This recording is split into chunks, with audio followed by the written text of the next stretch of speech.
and they wanted me to look at moving to another country, and they offered me Turkey. And I said no. Hello, everyone. We have Victor in the house. Hi, Victor. How are you doing? Good afternoon, sir. I'm doing Great very to well, see thank you. you. Nice to see you, David. Nice to see you in such nice surroundings as well. Yes, we have such a long history of doing projects together. We do. And here we are. Way back in the day, Right. when we were all just a small group trying to climb the mountain. And here we are, A group maybe of bandits. Yeah. quite a distance up the mountain now. True. Which is good. It is. It is. So, welcome to the Thank you. studio. Thank you very It's great much. to have you today. I guess that let's start with an introduction. Would you like to share whatever you feel like sharing about yourself? Go ahead. Sure. Well, for those that know me already, I've made this introduction many times in different stages of being with me to talk. And essentially, I was born in Ireland, in the north of Ireland, Northern Ireland, which of course is part of the UK. So I'm a British passport holder. But being born in Ireland, I can apply and get an Irish passport if I so wish. I haven't, but as I say, so growing up in Ireland, What city was that? in Belfast, Okay, Belfast. yeah, where they built the Titanic. Oh yeah, Belfast. This is where we built the Titanic. And if you ever have an opportunity actually to go to We Belfast, talk about real Titanic. the real Titanic, Really? the I one didn't that know went that. down, Oh yes, was interesting. built in my city. Interesting. And Belfast is traditionally a very long-standing tradition in shipbuilding, Okay. as is the UK, but it's all diminished now. I see. But at that time, it was the number one activity in Belfast. And if you ever go there, by the way, you'll see that there is a sign as you go in which says, "It was okay when it left here."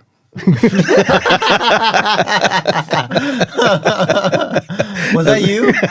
Did you put the sign No, over there? Someone in my family, perhaps, for sure, might have been involved. In fact, some of my members of my mother's side were, in fact, involved in it. So wait a second. Your family was involved in making the Titanic? Event. Yes. Wow. It we have was, really yeah. special people in Yeah. Me to Talk, really. Yeah.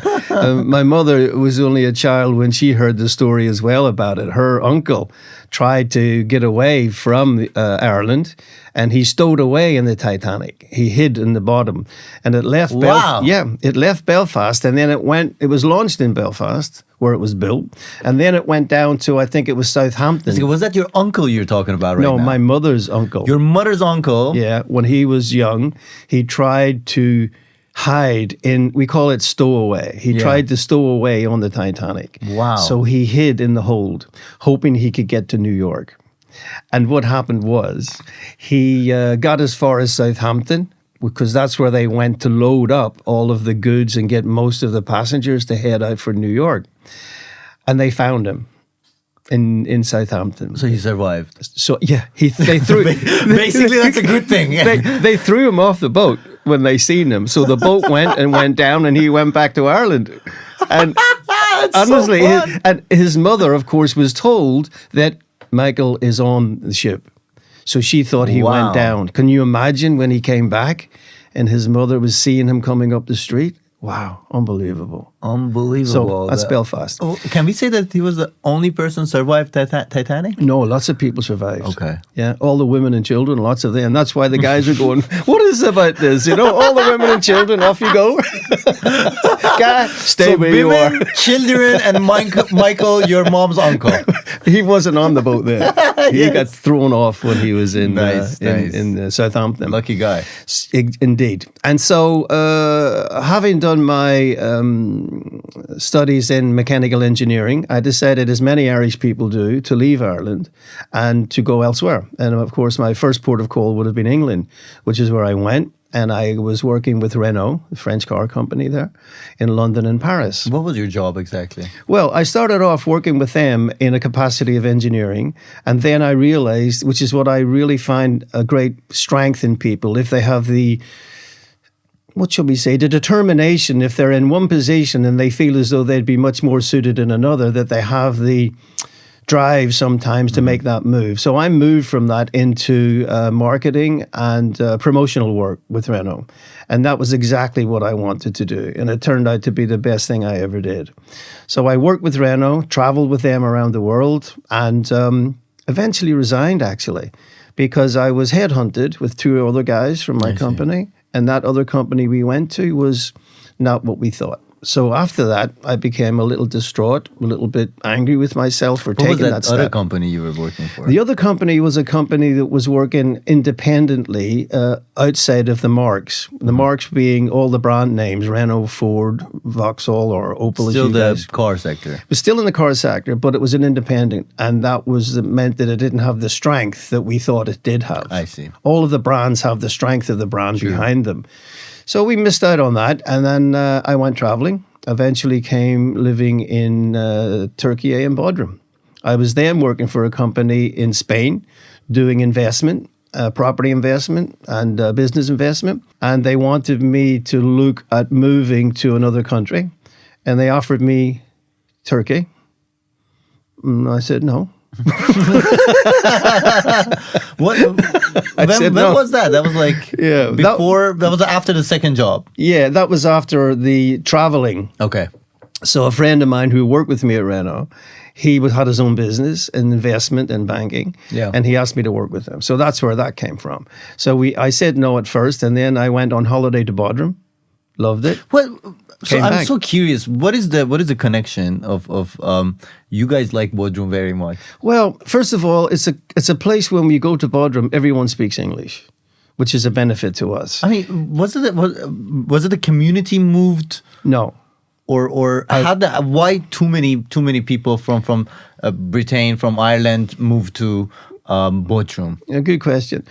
Historically, many of the British and Irish would traditionally go to Spain. That because it's only an hour and a half fly time. True. And the accommodation there and the lifestyle was very attractive. Yeah. But then I think the Spanish tourism system became quite complacent. And they started to up prices, reduce quality in some cases, and that became noticeable by the British and the Irish. And as an alternative at that time, Turkey was very strong in the market and less expensive than European locations such as Spain. So the Irish and the British decided to take their money and come to Turkey. I see. The only disadvantage was that it was 4-hour flight time compared to 1 in 20 minutes. But some people sail and then come around. Sail? I don't know how, but I've seen many boats. Yeah. Well, in Bodrum, there's a big fraternity of yacht people. Yeah. Top money earners, let's say. Yeah. And that's always been an attraction to Bodrum, but not so much today. And so when I came to Bodrum, I found it very comfortable. I enjoyed the facilities there. Even in wintertime, it was still something that I could enjoy. Mm-hmm. And then the thing that kept me there was meeting my girlfriend who became my wife. I want to know more about that, to be honest. So tell us, because this is something that we never talked about, I guess. No, we haven't. I know you for years, but we never talk about that. So how did you meet your wife? How did I meet my wife? Turkish lady, Nur Hanım. So actually meeting my wife is quite a story in itself. I had friends who I used to hang out with in London, Hussein Allen and his wife Neriman, and they became good friends of mine. And when I was working here in Bodrum, they came for a holiday. And they were staying in a hotel. I was meeting them for lunch in Küçükbük, which is not far from Gündoğan. And we were having lunch. You know Bodrum very well. I know Bodrum very well. Yeah, quite well. Yeah. And I was living in Bitez and having lunch with my friends. And I looked across the restaurant and I could see this girl who I thought possibly may have been Italian. That's the thing about a lot of Turkish girls. You know, you can't automatically think that's a Turkish girl. Yeah, I have this. Yeah.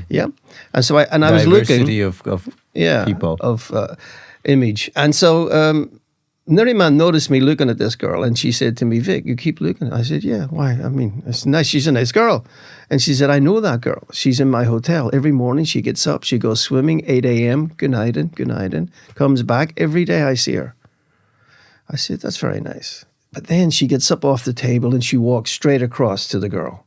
I'm going, Neriman, whoa. And she's going. She's gone. She's gone. And I'm thinking, I said, Hussein, what the hell's going on? What's going on? I want to get married soon. So she's talking and they're talking, and Neriman comes back and she says, Vic, she's from Istanbul and she's flying back tomorrow. So, I said, what did you say? She said, I just said that you were looking and you were finding her attractive. And that. I said, and just at that, she got up, Nur got up and left. And I was angry. So I said to Neriman, you were angry because she left? No, I was angry because I felt as though I'd embarrassed her. You felt you were pushed to Yes, exactly. I said, Neriman, please, if you see this girl tomorrow, please apologize to her on my behalf if I ruined her afternoon or whatever.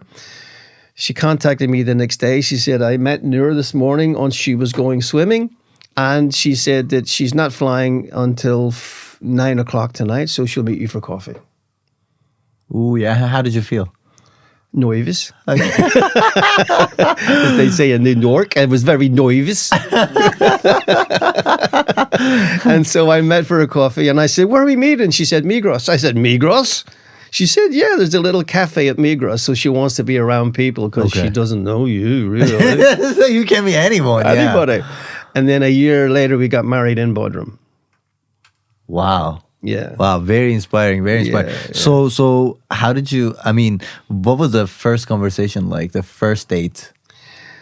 Well, this also frightened me because when we had the first date, we got to talk a little bit more in detail. So I said, so your name is Nur? And she said, Nur. It's a common name in Turkey. I said, it's a very nice name. What does it mean? She told me, light, various things like that. So good. But I just had a relationship with a girl. She was Spanish.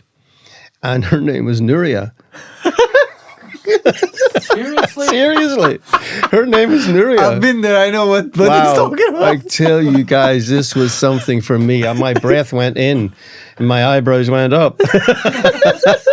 So she asked me, so I explained to her. I said, I've just finished a relationship in England with Nuria, and she's Spanish now, living in Germany, actually. And then I said to her, what is your birth date, by the way? And she said, October 16. The same day. Same day. Day before. Oh my God. Day before. Yeah. And then when I looked at Nur's name, I realized I said N-U-R, spell it backwards. R-U-N. Off I go. Run. Nice. Oh, wow. I mean, it was such an experience, really. But she still hung in there. She was still with me all the way. And I love her. She supports me. So let me ask you this, because this is a question I've been asking myself since I'm single for a long time. So keep going, my man. Keep going. Run. So I don't know, at what point you realize that this is my wife? Good question. Actually, it was not immediately. The attraction was immediate. I mean, I did find her attractive, as I mentioned. But when I got to find out a little bit more about her and her ways of doing things, and it was just a comfortable thing. And I remember the actual moment, because this happens.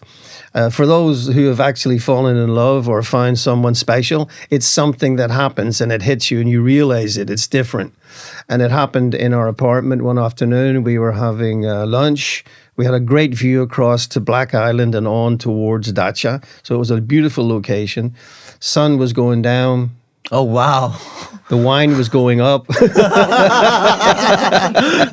the whole atmosphere just was so chilled then, and so you know. So it was just around about that time that I asked her to get married, yeah. Do you have a ring prepared? Yeah. Nice. Oh, an engagement ring, you mean? Yeah. No, we didn't go for an engagement ring. We just went for the wedding rings. That's it. That's it. That's the only one that matters, really, I guess. Nice. But that also introduced me to some of the characteristics of Turkey. For instance, when I get married, she said to me, you have to go to hospital. I said, what, to go to hospital? That's what happens after you get married to us. You go to hospital more often. I haven't done anything. I'm okay. There's nothing wrong with me. I'm fine. You can marry me. It's okay. And she said, no. She said, you have to go and have a blood test. It's compulsory. It's mandatory in Turkey. That frightened me because I hadn't had any checks of anything for a long time. And I had no idea what may or may not be floating around in my body. I had no idea. And I was quite confident, but you never can tell. I know, right? So she My said... biggest fear. she said, go early in the morning because in Bodrum there's only a couple of hospitals then. And she said, go early because you'll get in and you'll be able to get it done quickly. So I said, what sort of time? She said, get there about 7:30. So I got there 7:30. It was cold. The sun was up, but it was in shadow of the opening of the hospital. So I was freezing. I had a T-shirt on, shorts. Go in, and the guy thought I was nervous, but I was freezing, but I was a little nervous as well, actually. Like combination. And he took my blood and checked everything else, gave me a thumbs up, and everything was fine. Yeah, nice. And so I was allowed to be married to Nur. Nice. And then one thing I know about Turkish families is that when you get married to Turkish woman or man, you need to meet their family. And there's this family, very complicated, deep connections. And how do you find this interaction with Turkish families? Well, this was something that I didn't have much of a problem with because our brother, Murad, he's quite internationally aware and quite open-minded about things. And so there was nothing in the family that caused me any concern whatsoever, thankfully. And whatever activities, and because she's a psychologist, she has friends who were all in psychiatry or psychology, and they could all speak English. So I felt very comfortable as well as I was introduced to her friends and family. Nice. And they all spoke English as well. And your family, when was the first time you told them that I'm marrying a Turkish girl? Yes, that's really wow. And they were very happy for me. But of course, I wanted them to come over. My sisters, I have two sisters. It wasn't possible because it was, it was like September and they were going back to work and school. But they sent lots of things as well. And I remember ringing up a mother of a friend of mine in Belfast. And she said to me, oh, Victor, she said, I heard something about you. I said, what did you hear, Jean? She said, I heard you married a Turk woman. Turk woman. This expression, this is Belfast people, they're very bold when they're expressing. Yeah. I said, and I laughed, I said, Turkish lady I'm marrying. Yes, Jean, I'm marrying a Turkish lady. Okay, she said, why?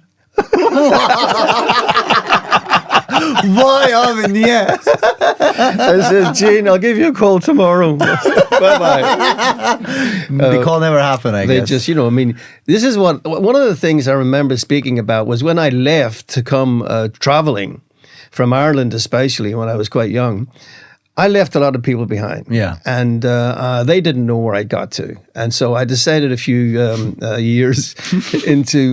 People didn't know where you are. No. It was like because I was always traveling. I was never based in Ireland. Never really until obviously growing up. But then when I got to be about 19, that was it. I was going. Like many Irish people, we go everywhere. And then when we get there, we always cry about being at home. It's one of our traditions, really. And so...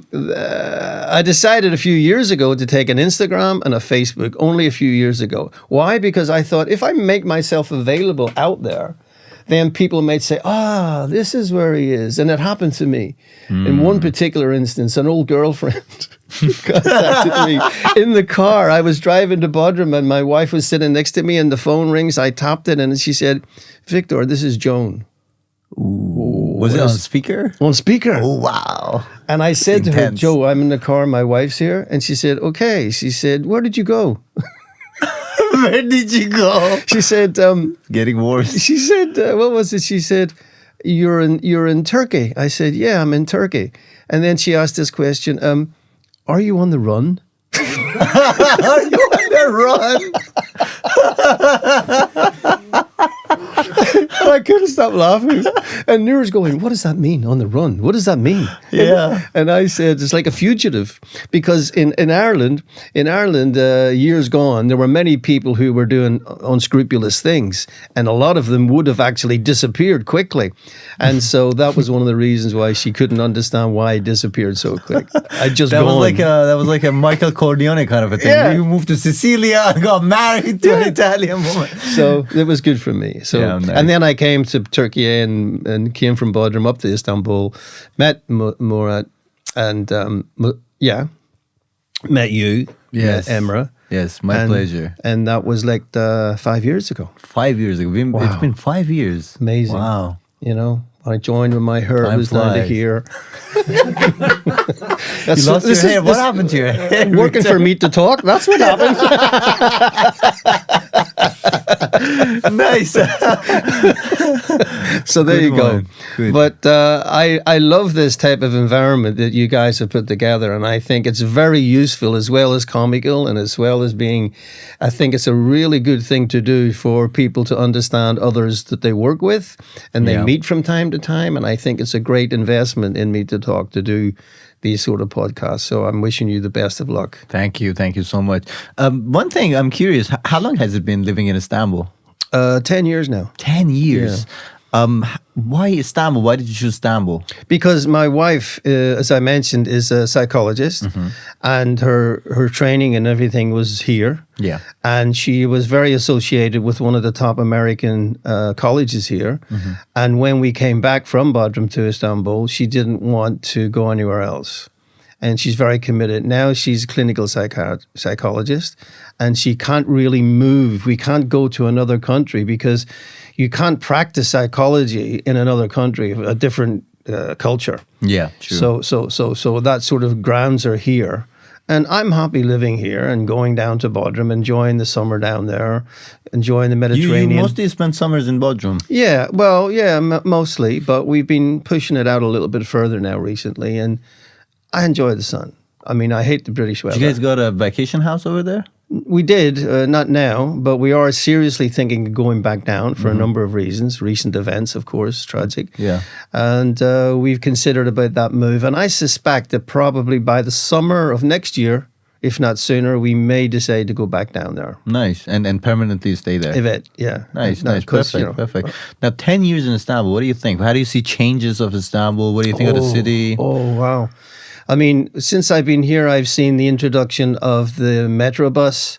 I've seen the Marmaray. That was like 10 years. Yeah, easily. All of these things, as far as transportation, has been improved dramatically. And the extra bridges and debatably the other airport, which I'm not quite sure is necessary. Because I live quite close to the other old airport, Ataturk. Yeah. And it was so convenient, and I liked that. And so all of these changes have happened. Transportation has been great. It really has eased moving around the city. Yeah, true. But I do remember Taksim being a much more vibrant place, a place where we'd hang out, a place where we'd meet. That's gone, I'm Taksim afraid. nightlife. Yeah. I mean, I wish it would be back. But this is reflected by many of the people I speak with, the Turkish people and others who know the city quite well.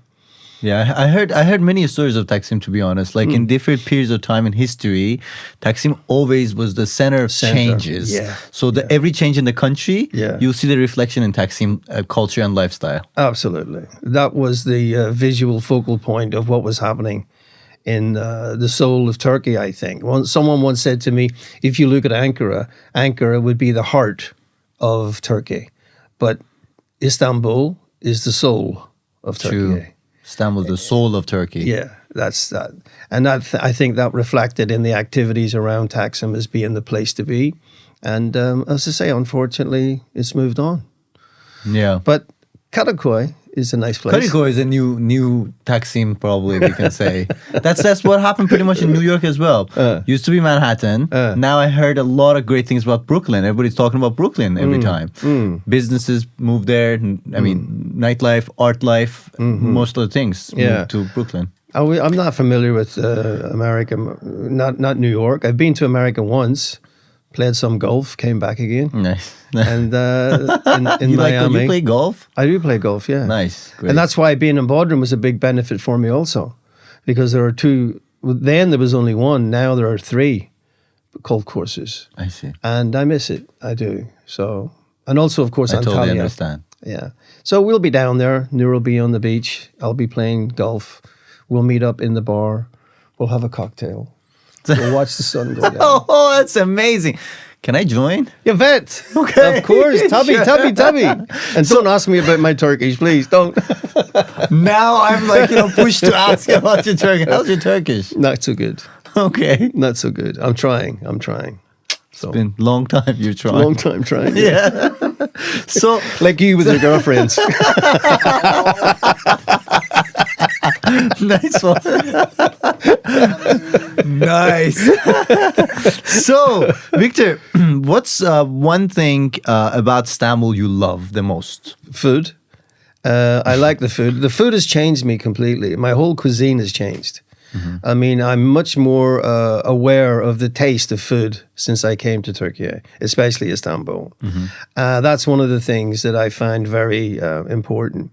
And also, I have to say, there's an element of respect that goes around Turkey and Istanbul from people. For instance, you don't see lots of graffiti everywhere, like European cities. Sometimes they're quite rude. Sometimes they're quite in your face. I mean, apart from the Marmaray, I've seen quite a lot of graffiti on the Marmaray, which I enjoy. They don't have Banksy here. No, Banksy's not here, not at the minute. He's from Bristol, where I used to live, actually. Great guy. And so... do you know him? No. Okay. No. I don't think many people actually can hang their hat on Banksy. Yeah. He's a bit of a elusive guy. But as I say, that's one of the things that I enjoy. And yeah, courtesy to a great extent is something that you can feel in the Turkish culture. You can feel that courtesy and respectability of older people, etc. Yeah. And that's something that's distinctive, I think, for here. I see. Now, one of the things that people come around, ask every time we are working with, Turkish people, and every time I face this question that why do you guys come to Turkey? I mean, we are all planning to move to other places, and you move to Turkey. So to those people, to those young people who are planning to leave the country, leave the country, and find other places to live in Europe, probably. What is it that you can tell them? Because they have this such a perfect picture of paradise, which cannot be real, I guess. No, you're right. I mean, I think their objectives and their ideals are, I don't want to burst anybody's bubble, because sometimes that's the motivation that takes them to where they got to go. Right. And like all life experiences, sometimes you think it's going to be great and it's not. And that's a learning curve. And that takes you somewhere. You think, oh, I thought it would be like this. I thought it would be like that. That's a learning curve. And you make your adaptations. But yeah, to go to other countries, I think it's still an objective for young people to go for, and it's nothing different. In my own country, we all eventually left. A lot of us went to America a couple of 100 years ago, helped to set that country up. True. And so for young Turkish people and, let's say, postgraduates, then yeah, I think it's an opportunity to move on and get some reward for their activities of education. Going 4 years to university, leaving and not having an opportunity here that they deserve. It's not surprising that they want to go and get a reward financially and socially for what they've done. And if they can't get it here, they have to try elsewhere. I see. Let me ask you, what is going on with Irish drinking culture? It's good. It's enjoyable. It is part of our culture. But I mean, my background is half Scottish as well as Irish. I have a connection. And between the two of them, we just drink and drink. And I mean, we invented whiskey. We sent it around the world. Yeah. And Good job, guys. Really. Good job. And by the way, if you have a Scotch whiskey, it's spelt with a WHISKY. Yeah. Whereas if you have an Irish whiskey, it's WHISKEY. EY. Yeah. Just thought I'd say, yeah. Yeah. And so that's something. But yeah, from a cultural point of view, you can smell whiskey on people's breath when you're 3 years old. When your father lifts you up, oh, my darling. It's like, oh, Jameson's. Hello, Jameson. This is Jameson's, yeah. My favorite is Bushmills, which is an Irish whiskey. And I love it. I love it so much, Black Bush. It's beautiful. But I don't drink it so much, because when you start drinking in Ireland, you usually start early teens, 14, 15, socially. It's that part of your culture. And then once you get to a certain stage, maybe mid-20s, 30s, you realize the impact that alcohol can have. Thank goodness at that early age. Yeah. And it allows you to make more rational decisions on the intake and the quantity, etc. And that happened to me. So now I'm happy with my wine. But yeah, if I'm going back to Ireland in a few weeks. Actually, taking Noor over there for the first time. And for the first time. Yeah. Wow. Yeah. I've taken her a lot of places, but not to Ireland. And we're going in 3 weeks, end of April. And yeah, she's going to get a surprise. She'll see the situation because I'll be meeting friends, and they're not heavy drinkers, but they've been there through that. Yeah, so we're looking forward to that. Nice. Yeah. Last time I remember, last time we drank was in Mariam's wedding, I guess. Yeah, We that had was a cool. nice drinking night. That was cool. Yeah. Yeah, and when Freddie was leaving, unfortunately, that we goodbye were on the party. boat. Yeah. But the wedding was great. Yes, true. Unbelievable. On the boat was also, it was really nice. I guess we were there 2 times on the boat. I was once. I didn't go to the first one. I see. But the first one looked fantastic also. Nice. So this is the leisure of Meet to Talk. Yeah. Coming to the surface. Yes, true. Great. Thank you so much for everything, for sharing all of these stories. And I'm sure there are more stories that we can talk maybe later on. And who knows, maybe you'll see Victor doing his podcast one day. So we'll see about that. Thank you so much. Again, it's a pleasure. And keep up the good work, guys. Well done. Thank you. So you guys, please follow us on Instagram. Listen to us on Spotify. Subscribe on YouTube. Send email info@meetotalk.cafe. And please comment. Comment ya comment guys. Lütfen. Take care. See you guys. Bye. Bye.